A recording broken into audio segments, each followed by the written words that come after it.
The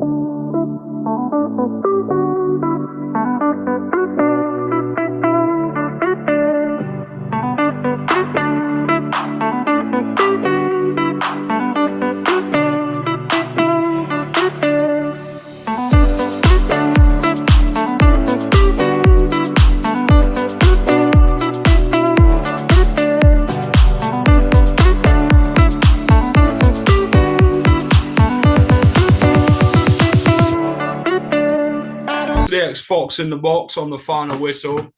We're here with Richie Wellens, former Leicester City midfielder. Richie, welcome to the channel, mate. Hope you're well. I'm very good, thank you. Thank you for having me. No, I appreciate it.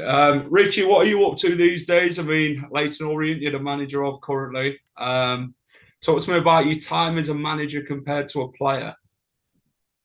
I would say pretty similar. You start off as a young manager and you build your way up. I was on a real upward curve at Swindon. We won the league, and then unfortunately COVID happened, and then a couple of spells where I didn't enjoy it under COVID. Wanted to get back home. Went to Salford. Only lasted 3 months at Salford, but won a trophy. Didn't really have a transfer window. Didn't get any players in. However, you know, once COVID finished, went to Leyton Orient, and the last 3 years have been an unbelievable 3 years from where we've come through. Obviously, a couple of weeks ago, we lost in the playoff final. But to even get in and around talking about playoffs was unbelievable achievement by the staff, the players, and everyone at the football club. Richie, let's talk about your time at Leicester City. 2009, you joined the football club that summer. I believe Nigel Pearson was the manager. Leicester had just come up from League One. A move from Doncaster, £1.2 million we paid for you back then, which seems like a real steal for a midfielder of your calibre, by the way. How did it come about, the move from Doncaster to Leicester? No, so I'd had a couple of seasons at Doncaster where we beat Leeds in the final and we got promoted.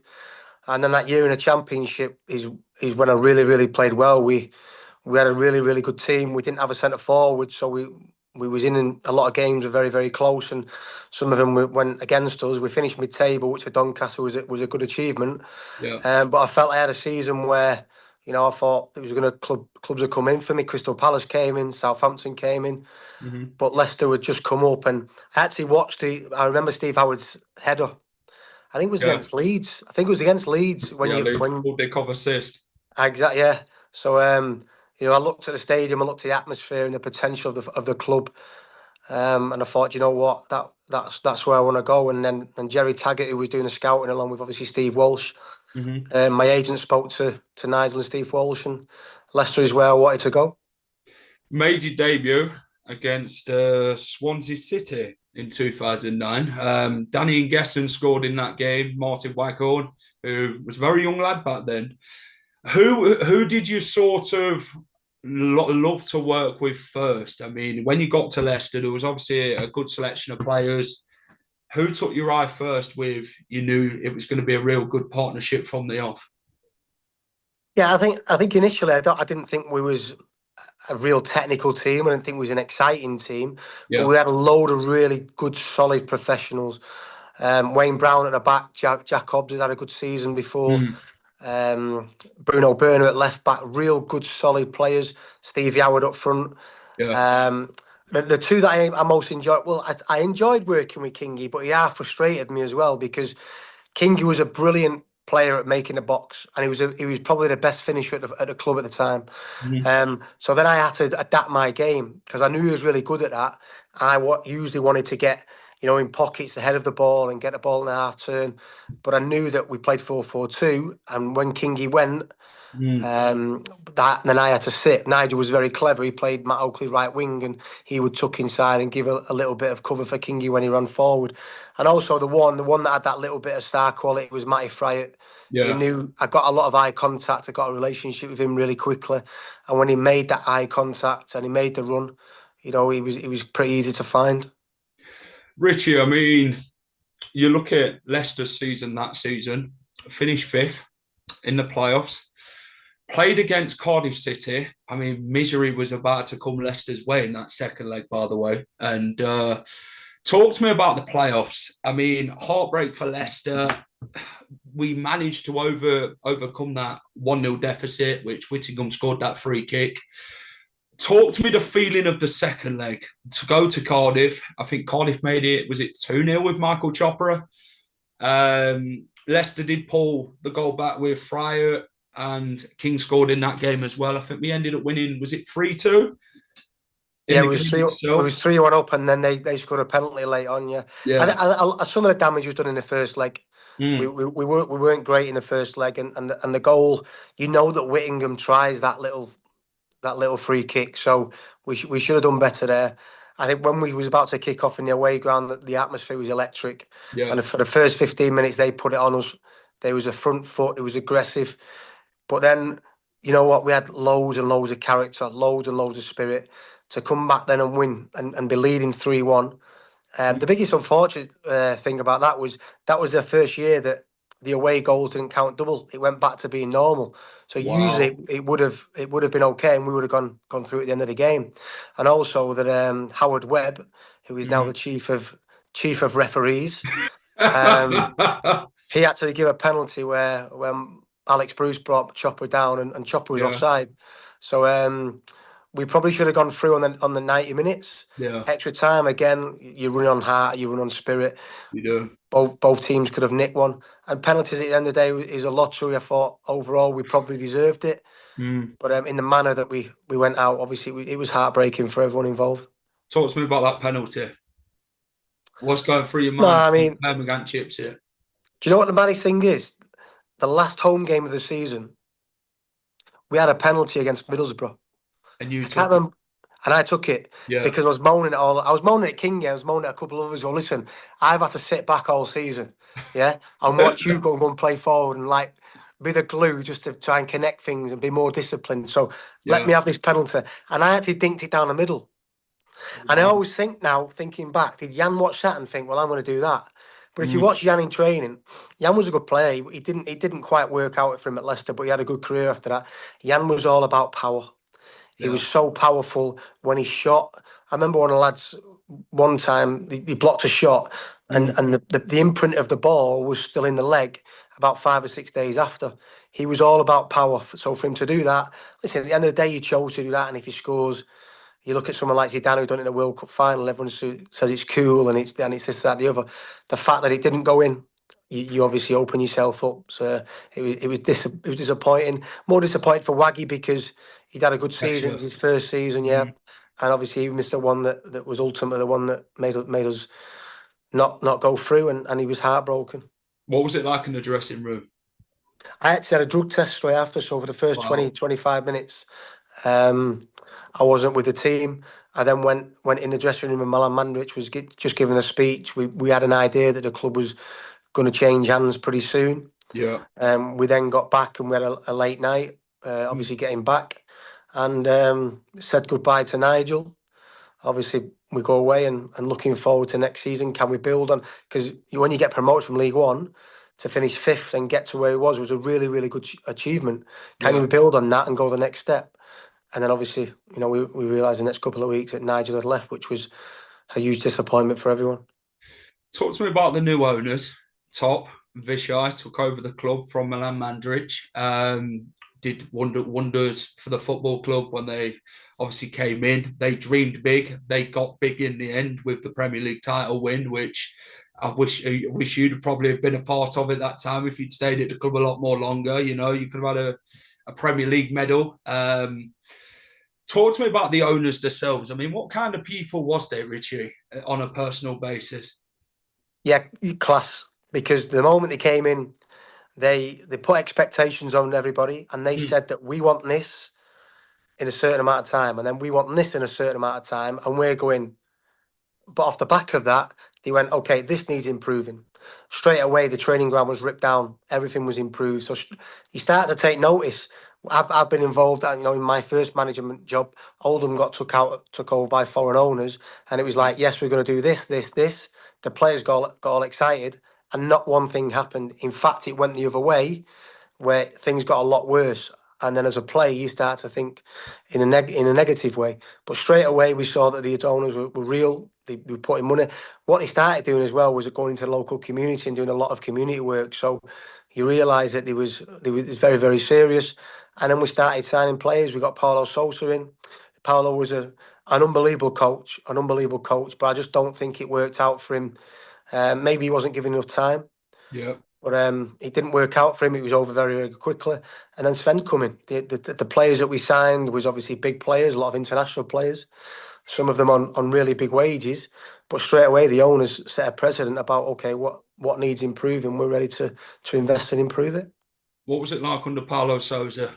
I mean, come from Swansea, replaced Nigel Pearson. I think he only lasted about 9 games. I mean, you would have been a part of that squad in the Portsmouth game, in the league game, where I think it was before we'd won, didn't we, in the cup? Yeah, I played in. I'll get it out there. I played in a cup we won, but I didn't play in a big defeat. Yeah. How did it sort of feel for the players in the game at Pompey? I think that was the game that Paulo Sousa got sacked after, wasn't it? No, I think it was Norwich away. The game after Norwich. I think so. Yeah. Yeah. I think when we had a few issues.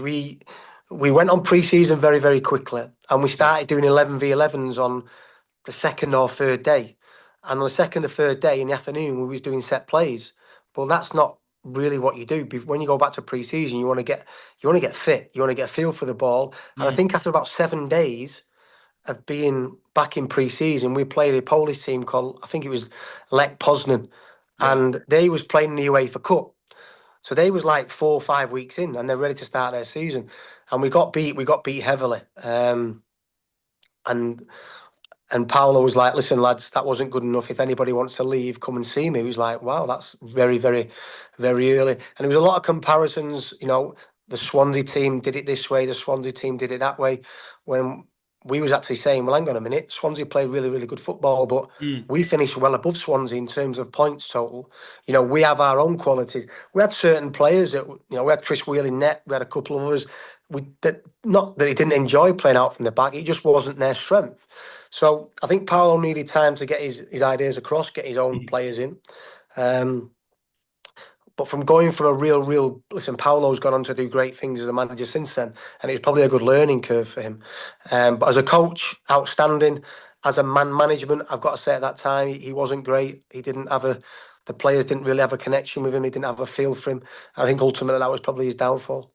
Sven-Göran Eriksson comes in after Paulo. I mean, what was he like to work under Sven? I mean, did well at England with the squad that he had, managing the Gerrards and Ashley Coles, and one of probably the greatest England teams, probably not even win the trophy at that point. But Sven, huge experience, obviously one of a big name in football at the time, comes to Leicester. Talk to me about Sven-Göran Eriksson. I think first and foremost, as soon as you meet him, you think what a fantastic person he was. Yeah. You just spoke about man management. He was unbelievable at man management. And when he came in, we had a really, really good run. And when he worked with a small group of players, we was actually looking like, you know, we could make the playoffs. We just fell short because of the start we had. So we just fell short. But then you're thinking, okay, the next season, let's have a real good go. But what happened is we signed probably 2 players for every position, and every single player in that squad thought they should be playing. That in itself can bring problems. And we didn't quite figure out people's their position in the pecking order. Everyone thought there was a little bit of infighting. Not that it was bad lads. There was a really good group to work with. It was just that you had 2 positions for every player, and everybody couldn't play. So there was a lot of upset people. And when we lost, there was probably 15, 16 players that were happy and 11 unhappy. And when we won, there was 11 happy and 15 or 16 going, "Well, I'm not going to play next week." And, you know, as it goes on, and to be fair to Nigel, when he come in, he sorted that out. Fantastic. I've got a question from Richie Houston for you, Richie. Are you ready to take the Leicester job? I mean, would you take the Leicester job if, say, that Van Nistelrooy leaves and Leicester come calling to say, "Richie Wellens, we've seen what you've done at Leyton Orient and previous jobs. Would you take the Leicester job if it were offered it you want to play?" Well, listen, I would never say no to Leicester as a job. I think as an English manager, the way that English managers get to the Premier League is through getting promoted to the Championship with a big club, and Leicester is a big club. I think I've had 4 full seasons as a manager. I've won 2 league titles, an EFL trophy, and got Leyton Orient to the playoffs, and in 4 full seasons as a manager. So I think my credentials now, I've still got a job to do at Leyton Orient, but ultimately, what my biggest fear is not fulfilling my potential. Okay. So I want to get to a stage where I want to work in a Championship, and I think that my credentials over the last 3-4 years have now earned me a shot at the Championship. Now, maybe I might need to go to a smaller Championship club before you get that big one. For me, and also when I talk about winning trophies, I've won leagues where the teams that have won a league, I've had no right to win the league. We won the league at Swindon, we were 25-1 to win it. We won the league at Leyton Orient, we were 28-1. And then for us to get to the playoffs this year was, really tough. When I was at Salford, we beat Portsmouth at Wembley in the EFL trophy. Yeah. A lot of other promotions that you see they've got the big. You look at the who will get promoted from the Championship next year. It'll be 3 of the relegated clubs because they've got the most money to go back up. Birmingham and Wrexham got promoted automatically from League One this year. They've got the most money. So I think that is a job that down the line I would definitely love, just because I think it's a brilliant football club. There's a lot of the same people there as when I played, so you can see that there's a family feel of it. There's a continuity feel about it. So yeah, 100%. Whether it's too big for me at this moment in time is that's the question. Maybe I would need to go to a smaller Championship club to then get to the next step to get to a club like Leicester. How would you say you represent yourself as a manager? I mean, what would you say your best abilities are? I think coaching. Yeah. I love coaching. I love the tactical side of it. And I've also obviously I've gone through loads of experiences now in my career. And when I first went into management, I didn't go down the coaching route. I didn't work with young players and then go as a first team coach or go as an assistant manager for a long period of time. I went in for a first team coach for probably 6 weeks, and all of a sudden got a job, and it's like sink or swim. So I've built a certain amount of resilience. I've built certain ways to manage. I think man management now I'm very good at. Understanding the different age groups that you work with, the different backgrounds that you work with, and obviously psychological differences in players now.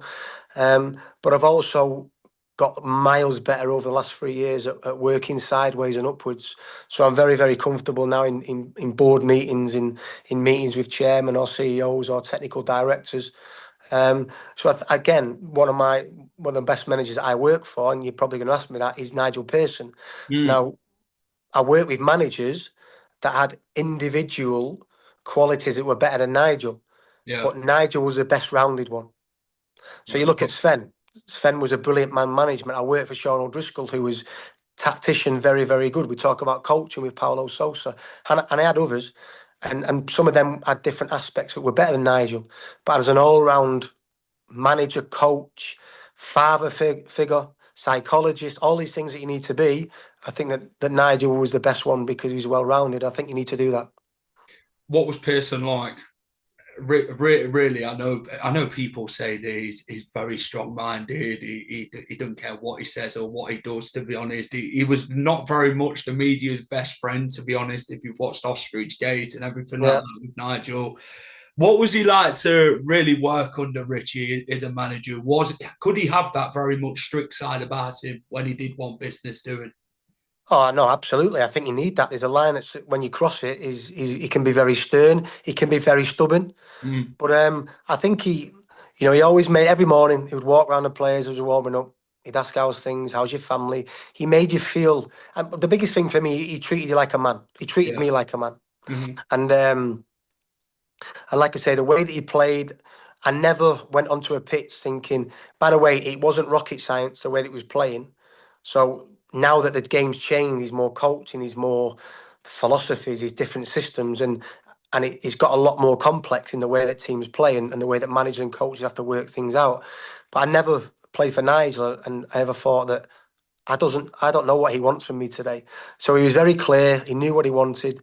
But the biggest thing is he treated me like a man. I did have one big bust up with him. And it was because I was getting to the end of my career. Yeah. And I was coming back from an ACL. And I kind of knew that I wasn't the player that I was. You know, as you get older, I was getting to 34, 35, and I was coming back from a big injury, and I just wanted to go out and play.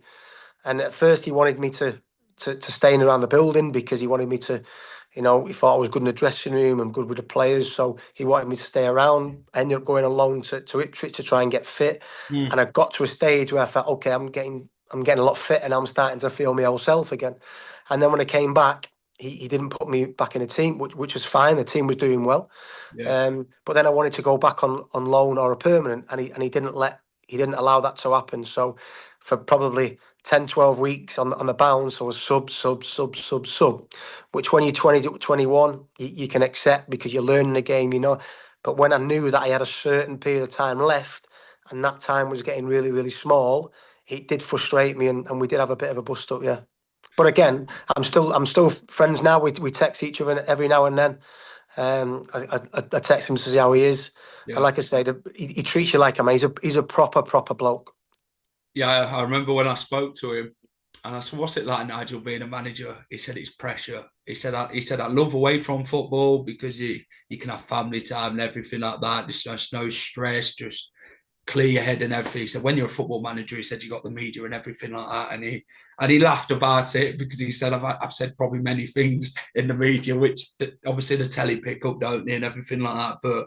An all-round great bloke outside of football. He'd shake your hand, he'd pat you on the back, he'd ask you how you're doing, you'd have a good real football chat with him. And I think that's the way people sort of, they'd never seen that side of Nigel, did they? They just seen oh, this guy could be an absolute dick or something, you know what I mean? But he was the most successful in what he did. He laid the foundation at Leicester, didn't he, Richie? You know, with what he built with Shaker, Steve Walsh, and everything like that. The trio was the unbelievable trio, weren't they, at Leicester to work with? And what was it like working with Shaky in that?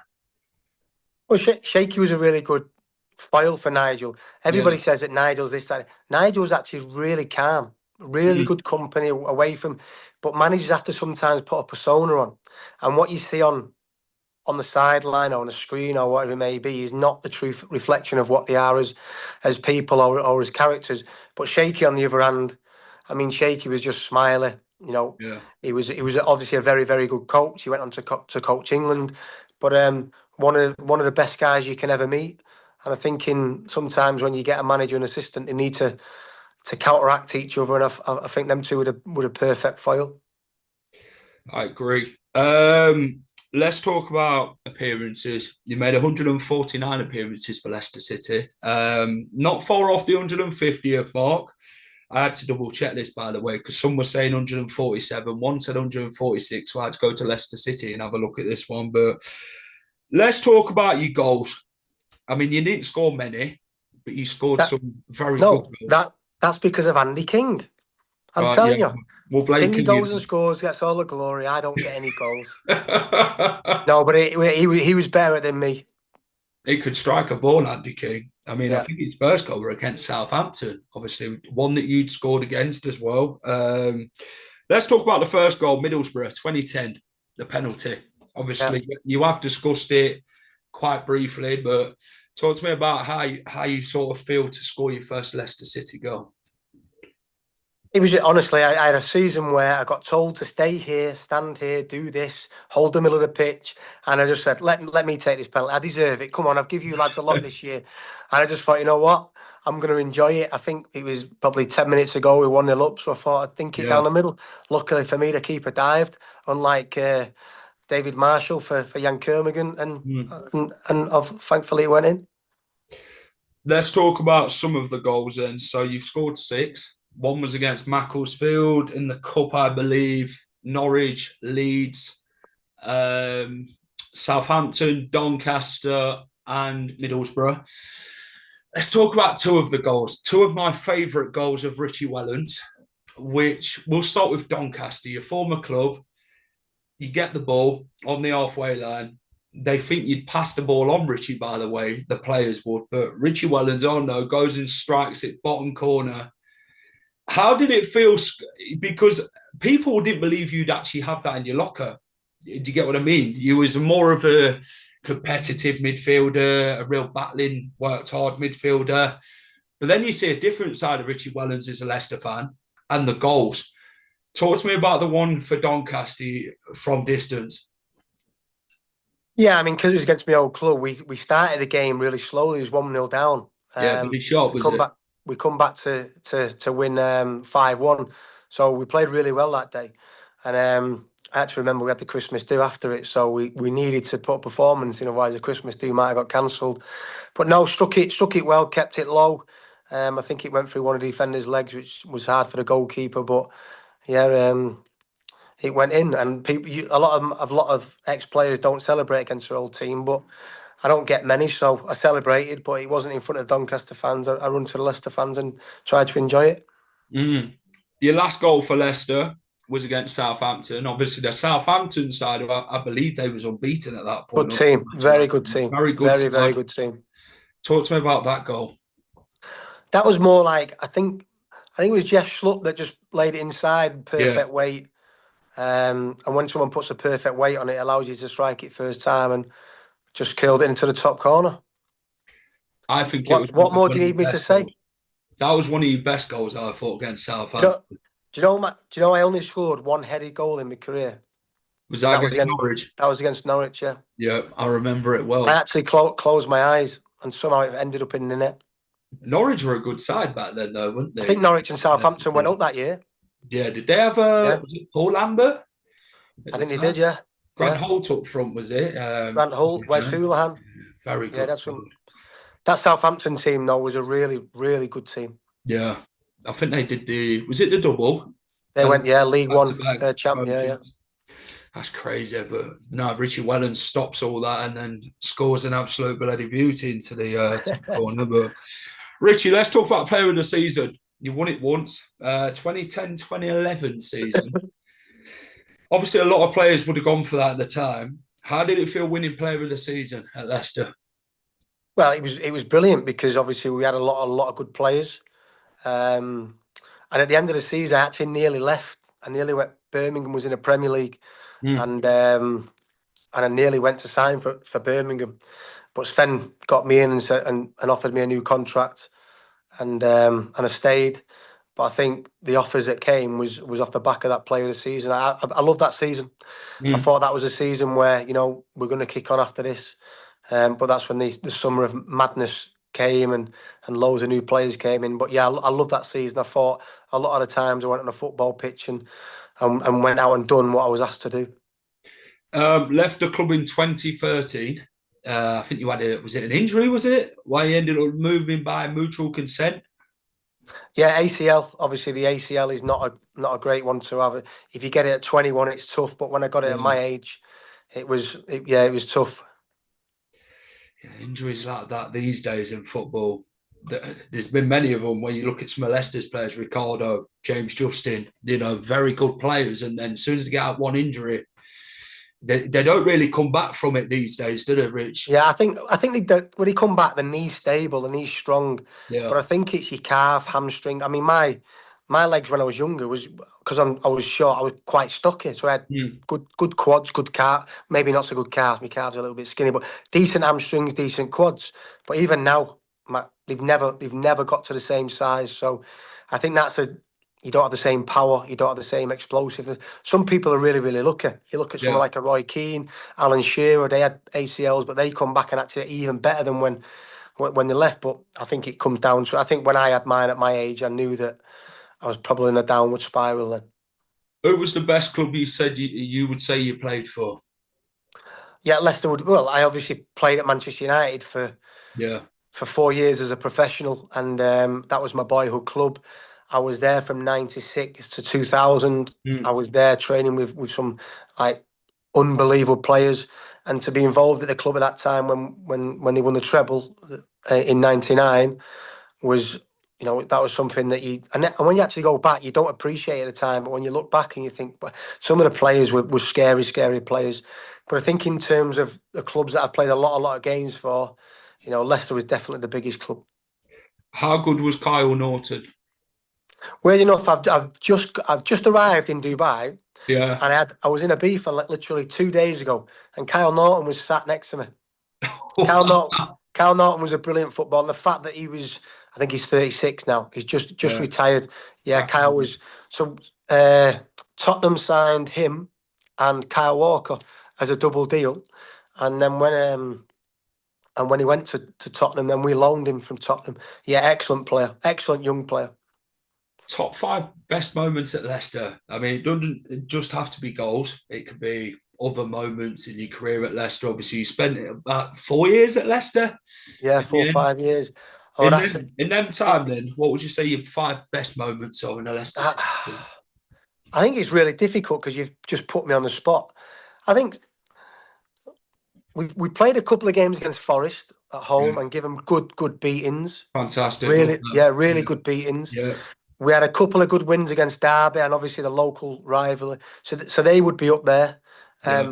Manchester City in the FA Cup, we played them at home and we drew 2-2, going up against De Jong, who a year earlier was in the World Cup or a couple of years. I think they had Tevez and maybe Vieira and Yaya Toure in the team. That was a good day. We should have probably knocked them out on that day. But I think sometimes football always thinks about the memories about on the pitch. I think when you spend 4 or 5 years at a football club, it's the people that you meet. I know there's some really top people at a football club. I still go back to the new training ground every now and scout some of the under-21 players. And when I go to pick the tickets up, there's still some of the same faces, still the same beautiful smiles. So I would put some footballing memories in, but then working with really, really good people in the background, and then obviously working with some great managers that ultimately I've learned a lot from and took that forward in my career. Because when I got that injury at 33, 34, I knew that the end was coming. Yeah. And then it's up to me to go, okay, what is the next step? And then I started thinking about the game a lot more. Whereas when I was 25, 26, 27, I just go out and play. Just tell me what you want me to do. Just let me go out and play. Let me run. Let me enjoy the game. Let me get on. Let me pass the ball. Let me go and tackle people. But when I got to that age, and I learned a lot of the managers and the people around me. How good was that Yakubu goal against Derby? Yeah, Yakubu was one of the weirdest players I've ever played with, because if you put a 10-kilogram weight either side and ask him to bench it, he couldn't lift it. It was weird. It was so weak. But then you put a ball into him and he could have 2 centre-backs on his back and you couldn't get the ball off him. Yakubu was, in terms of holding it up and finishing, a real top striker. Jamie Vardy joined Leicester in 2012, didn't he, from Fleetwood? Did you get much to meet Jamie Vardy at Leicester, Richie, in his time, in pre-season and that? In terms of meeting him, we obviously I was injured a lot when he joined. What was it like when he first came? Young, a bit very, very raw, really, really raw. And to see him grow and to see him develop over the years is usually when you get these really, really quick, raw strikers, raw wingers, they don't develop that cleverness. No. And when you watch him go, listen, he's quick. He was rapid, sometimes a little bit impatient with his movement when he was young. But as he developed, he got that patience, he got that cuteness. And you know what?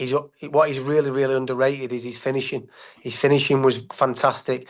And he's running at full speed. People don't appreciate how difficult it is when you're running at full speed and can still get the contact, you still remain the composure.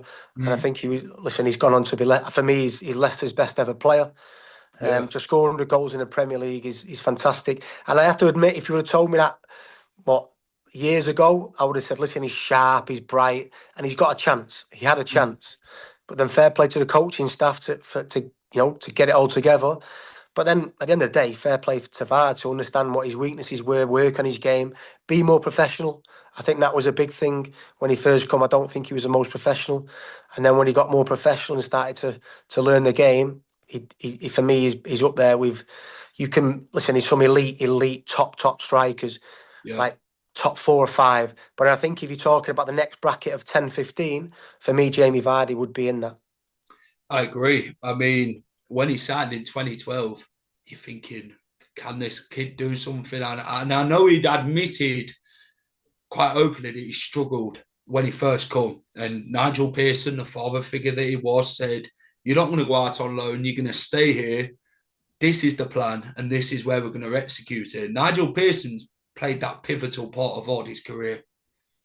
And as I spoke about, you have to give great credit, because the easy thing to do with he wasn't that young at the time, but he was inexperienced at the level, would be, okay, we've signed him from the National League. He's now coming to the Championship. Can we loan him for 6-12 months to a League One? And then he's lost the development in the environment that you want. So again, you have to take your hat off. Nigel was really good at that. Nigel was really good at, and again, as a new player when I went in, Nigel would make me feel really, really comfortable and feel settled in. That by the time that the first game of the season had come, and I'd had a 6-week pre-season, I felt like I'd been there 6-10 months.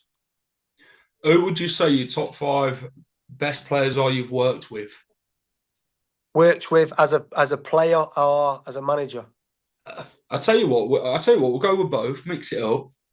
Going as a Richie Wellens is a midfielder. Yeah, well, some of the viewers wouldn't know really some of the players. So what I do is I'll give you the players that I've worked with, but mainly only in training and when I was younger. Yeah. And then I'll give you the 5 best ones that I've played like a lot of games with.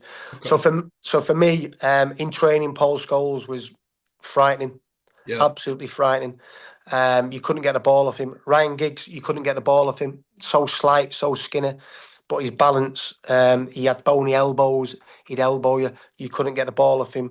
Roy Keane, everyone says about his tenacity and his hardness and his tackling, but he could pass. His first touch was brilliant. Eric Cantona was just a genius with a football at his boot, with a football at his feet. And then I would probably say in the England under 18s, 19s, 20s, Steven Gerrard. Steven Gerrard for me has been the best Premier League player of all time. Fantastic. 5 worst moments at Leicester. I know the Cardiff one's going to be up there with the playoffs, but are there any others where you thought, yeah, things just hadn't been good regarding a worst miss or anything like that, what you could think of? I think the moment we found out Nigel had left, I think that put the club back a little bit. That was a blow for everybody. Mm-hmm. I think the spell under Paulo, there was games where it just didn't feel right. It just didn't feel right. And players weren't, there wasn't a lack of effort. It just didn't feel right. And when you're a group of footballers and your environment doesn't feel right, it's not a comfortable place to be. I also think what really disappointed me for me was when the season when we got beat in the playoffs, we could have got in the top 2 that year, I think. But Matty Fryatt got injured. He got a blow to the jaw against Doncaster. And I don't think he played until the playoffs. He must have missed 3.5 months of the season. Yeah, he did. And he was like Stevie was our focal point. Yeah. But Matty was our goals. So that was a blow, because I think we could have got promoted that year. And even if Matty would have stayed fitter, he would have lasted longer in the 2 leg of the playoffs. I think he only come on he started the second leg, but then had to come off late. And I think probably the biggest one would be the injury, because you just know.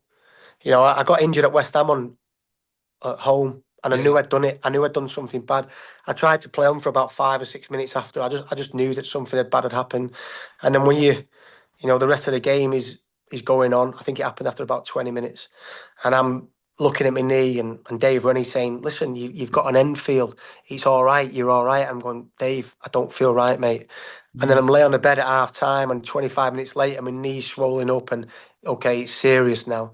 And then you know that you've got that summer of rehab and the long grind, and I still have to have that mentality and hunger of a young player to come back. Mm. But then realization that you're never going to come back. That was difficult mentally. Yeah, I have to say that was probably the lowest moment. Right. So I've asked you to put your best Leicester City 11 together with players you've played with, including manager. We will start with. I tell you what. Where do you want to start? Should we go with manager first? Yeah, start with so easy. Nigel Pearson. Okay. Like I say, Sven had his qualities. And Paulo had his quality in terms of a coaching sense, but all rounded, Nigel was top. Goalkeeper. Easy. So the day he walked in, I looked at him and thought, geez, you're class. The way that he trained, the way that he was a pain in the ass sometimes, honestly. He'd do my head in. Like, we just argue little arguments, and just like little petty things. But I loved him as a character. But as a goalkeeper, you could see that he was going to go on to be top, and he went on to be top. Kasper Schmeichel, easy. Fantastic. Legend of the club, Yeah. still. I tell you what, I was quite sad to see him leave, to be honest, after many years. And Yeah. how was he to work with, though, Rich? To be He, honest, he a worked very like a young lad at Trojan. the time. Yeah, he was, but he was very vocal. He was very opinionated. And I Mm. think that ultimately has carried on throughout his career, and it stood him in good stead. Good character. You know what? Brave, big. He would train like a Trojan, and then when he's done all his goalkeeping, he actually loved crossing and finishing. Lads are putting crosses in, and he was really, really good at finishing. He was a top professional. He had obviously brilliant goalkeeper capabilities, and he was brilliant with his feet as well. Right, so formation. What formation have you gone with? I think because Nigel played 4-4-2, I'd have to go 4-4-2. I hate 4-4-2, but I'd have to go 4-4-2. Okay, fair enough. I tell you what, do you want to go centre backs or do you want to go wingers? Yeah, we'll go centre backs. One of them's dead easy, Go Wes on. Morgan. Yeah, I watched him loads and we played against him loads at Nottingham Forest, and I thought, you know what, you can get in and around Wes. big You can get, Wes. and yeah, you can get. And then we signed him, and we do one-on-ones. Group of players this end, group of players the other end, and the manager would call out the number. That Yeah. number would meet in the middle and have a one-on-one. Is it And true he when could lift? and when Wes got one-on-one with the ball, he Yeah. had skills. He had really, really good skills. And then when the opponent got it, and he had to beat Wes 1v1, he was strong. He got these big arms. He had big legs. But yeah, and he was really, really quick. And at the end of the day, listen, he went on to win the Premier League as a captain. So he Mm. would be definitely the best centre half that I've played with. Who's your other centre half? I mean, Yeah, you've Jack Hobbs. Yeah, Jack Hobbs. We had a couple. We had a couple that was signed for big money, but ultimately didn't perform to the level that we expected. Mm. But Jack Hobbs was, you know what, no nonsense, young lad, went about his business. He was a good footballer, very steady, 7 out of 10 every single week. So I would go with Jack. What was Sol Bamba like? I mean, you Do you know played with what? him, I forgot about Sol. I forgot about Sol. unbelievable centre back in Yeah, that season for Leicester. listen, Sol on a good day was like top. Sol just had a rick in him every now and then, but he took risks and he Yeah. played with a smile on his face, and that's what you loved about him. His actual little weakness that he had was one of his big strengths. So yeah, I just went for Hobbs because I played a lot more with him, Yeah. and we finished fifth, and he was just a 7 out of 10 every single week. Sol Bamba's goal against Man City. Yeah, Talk to me well, about he could that. have scored. He should have scored two that day. Yeah. He should have scored two. I thought I was man of the match that day, but he actually nicked it off me. And then when I watched the game back, I thought, you know what? I thought I should have got it at the time, but no, Sol deserved it. He was outstanding that game. Left back. I wanted to get Kyle Norton the team. Okay. It was either Paul Konchesky, Bruno Berner, but I need to get Kyle Norton the team because he was that good when he played for us. I want Yeah. to put Kyle at left back. Fair enough. Right back. Nobby Solano, the most What a casual, player. top football player. Listen, you put on Premier League years now, and he's running down the right wing and cross it onto Alan Shearer's Yeah. head Mm. every week. Bang, Shearer's head.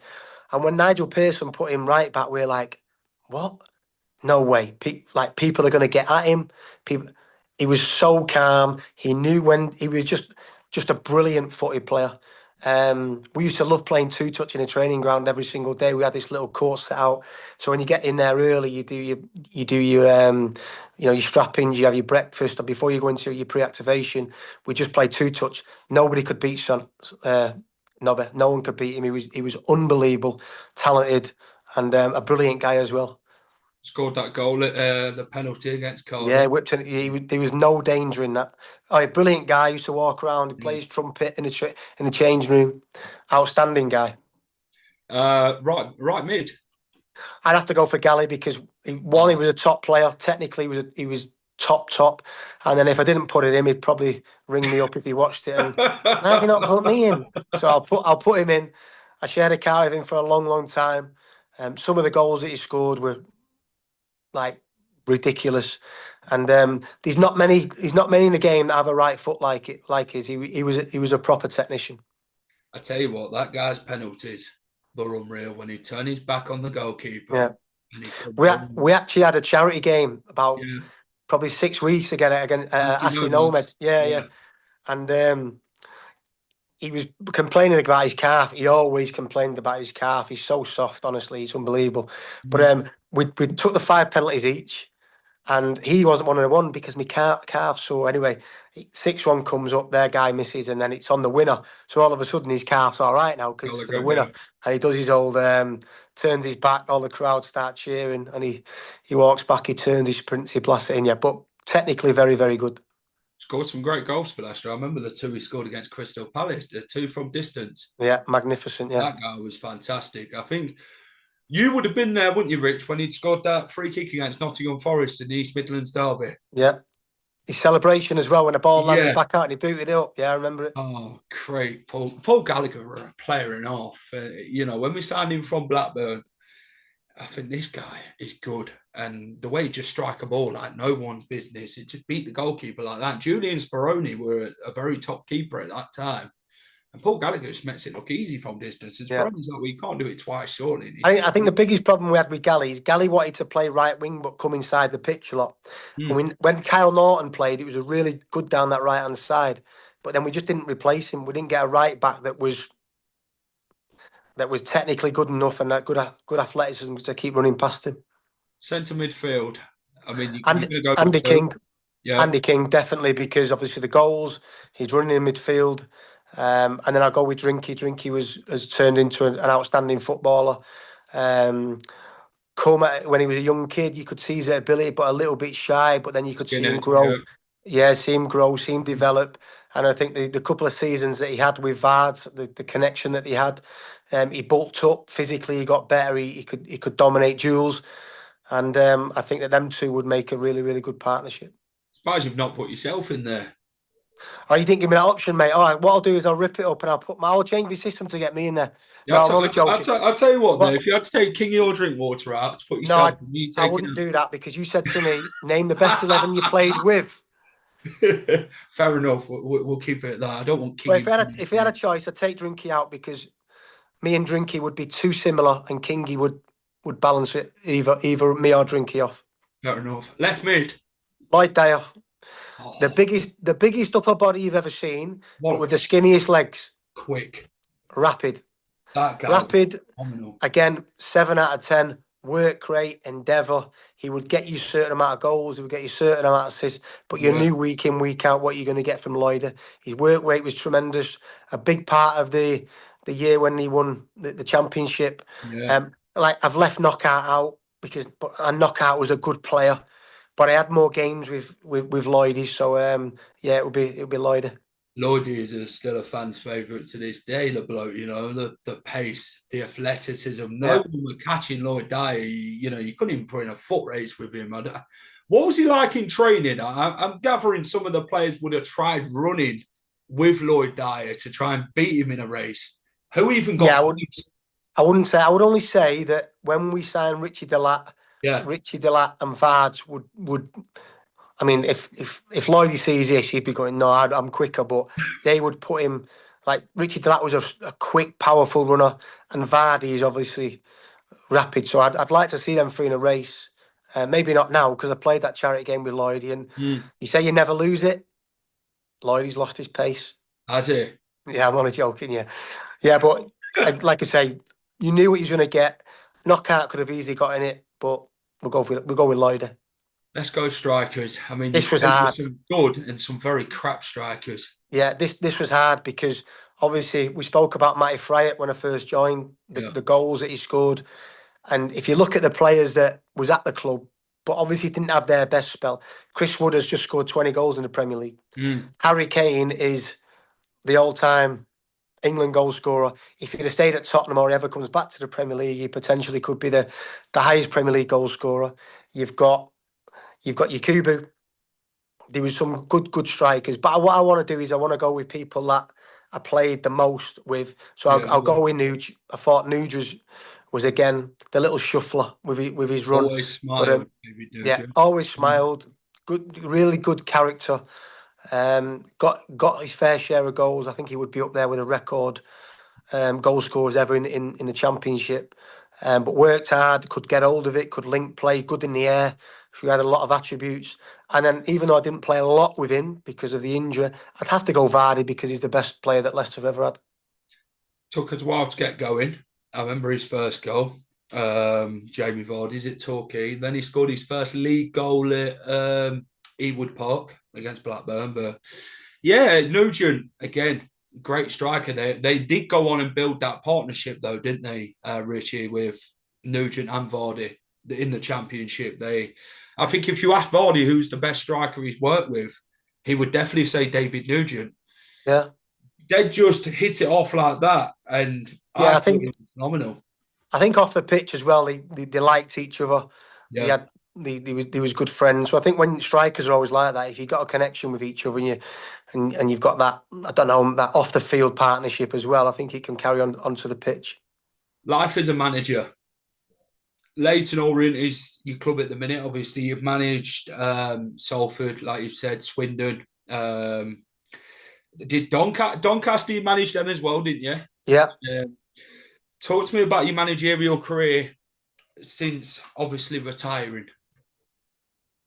Yeah, so I got chucked into a situation at Oldham where I was first team coach for 6 weeks, and John Sheridan lost his job.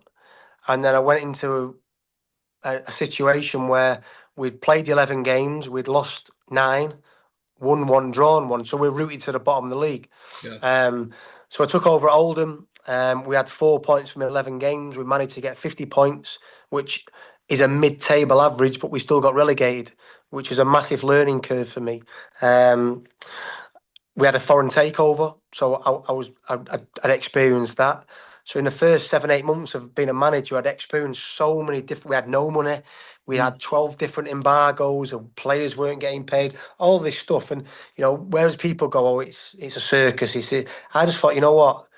No coaching badges, no pro licenses are going to teach me this. So I'm just using it as an experience. And I got sacked when we got relegated.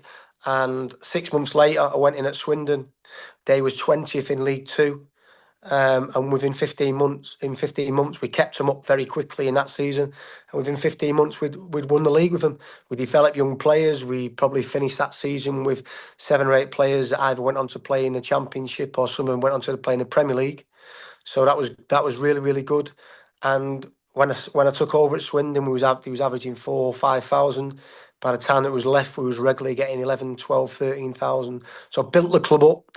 Yeah. And unfortunately, as everybody at that time, COVID happened. And we didn't know when it was going to end. And I just wanted to get back home to my family. I was living in Swindon on my own. We was managing. In fact, the season had curtailed, and we didn't know when it was going to get back in. I was taking sessions where groups of 4 we had to come in, and then another group of 4, and it was a bit of a scary time for everyone. So I took the decision to leave for Salford, thinking that, you know what, I'm going to get home. It's a club that from the outside looks like it can progress. But went in there very quickly and evaluated the squad and said that a lot of the players weren't good enough, to which they didn't believe that they believed that they did have good enough players. Wasn't given nothing in terms of any financials and left the club very quickly. And when I left the club, all them players that I said weren't good enough, they all went down. They all went down to the National League or didn't get another club, or some of them went out of the game or over to Ireland. Then went into another COVID situation in Doncaster, and I think I reckon at Doncaster I was probably given the lowest budget ever in League One, but had to take a load of free loans, a load of young kids on loan, taking the first loan. So got to work how to manage them, how to deal with them, and I took that on to Leyton Orient. Same situation. We was 19th, looking at a trapdoor to go out the Football League. In my first 4-5 games at Leyton Orient, we won 3, drew 2, and was safe. And then the very next season, we won the league. And the first 2 seasons back in League One, we finished 11th, and last year finished 6th. So real upward curve. And along with that, like I said, we don't have a massive budget at Leyton Orient. What we do is we develop young players. We develop players that have had a good move, and then it's kind of not gone right for them, so they need to drop down to go again. So yeah, but a lot of differences there. But I'd like to say that I've used a lot of them experiences in a positive, and like I say, I'm on an upward curve, and I feel like I'm ready to take Leyton Orient to the next step. It's a big rebuild again every year at Leyton Orient. It's been a big rebuild, but take them to the next step because I want to manage in a championship. Well, maybe you might do that with Leicester. I don't know. They might pick up the phone, Richie, at some point. Who knows? But they might bring you back. So, no, Richie, it's been a great chatting with you on X Fox in the Box. You've been a great guest. We've chatted with Paul Konchesky, Steve Walsh, if you know Steve Walsh is around Leicester City. Yeah. And yeah, they was good chats as well. I mean, it's been a real good chat with yourself. If you had one last message to give to the Leicester fans, what would you tell them? What's the song? What is it? When You're Smiling. When you're smiling, yeah. The whole world smiles with you. So yeah. Keep smiling. If there's a points deduction, I still think Leicester is a big enough club, and they still have the financial power with the parachute payments now that they can come down. They can still go back to the Premier League. Foundations are there, brilliant infrastructure. As I said, brilliant people. So keep on smiling. And